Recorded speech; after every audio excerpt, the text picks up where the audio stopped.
होऊ नये म्हणून मला वाटतं ज्या ज्ञानानं मोक्ष मिळतो, ज्या ज्ञानानं व्यवहार कळतो, असं विविध ज्ञान आणि श्रेष्ठ ज्ञान म्हणजे तेही आत्मज्ञान. पण या सगळ्या ज्ञानाबरोबर अहंकार येतो, म्हणून हा अहंकार दोष येऊ नये याच्यासाठी देवा आम्हाला जाणत कर, पण पुन्हा जाणून नेमत कर. अभंगाचं पहिलं जाणून नेमते करी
गोड साथ संग जाणून नेनते खरी माझे मन, तुझी प्रेम खून देवोनिया. महाराज म्हणतात या मनाला जाणत करा आणि पुन्हा नेणत करा. हा जरा वेगळाच मागणीचा प्रकार आहे. म्हणजे एखाद्याने म्हणावं मला श्रीमंत करा आणि परत गरीब करा. आता हे काय मागणं? पण हे वेगळं जाणोनी नेनते करा. याचा अर्थ इतकाच आहे की त्या जाणीवेचा अहंकार राहू देऊ नका. याला ज्ञानोत्तर भक्ती म्हणतात. त्याला काय म्हणतात? ज्ञानोत्तर भक्ती. म्हणजे त्या जाणतेपणाचा अभिमान अभिनिवेश मनामध्ये राहू नये. कित्येक माणसं या जगामध्ये इतकी मोठी, परंतु तितक्या सहजतेने वागतात. मी काल संध्याकाळच्या कीर्तनाला मालेगाव भगवान प्रभू रामचंद्राचा जो प्राणप्रतिष्ठा सोहळा होता, तिथले स्थानिक लोकप्रतिनिधी आणि सध्याचे मंत्री दादाजी भुसे यांनी तो ठेवलेला.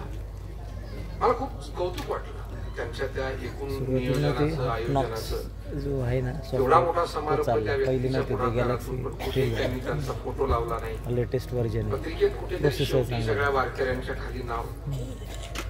हल्ली किती माणसं म्हणजे एवढ्या गोष्टीला किती प्रेझेंट करतात. मला ते विशेष वाटलं. दुसरी गोष्ट विशेष अशी वाटली की कीर्तनात जेव्हा ते आले ना, ते कुठे लांब कुठेतरी लोकांमध्ये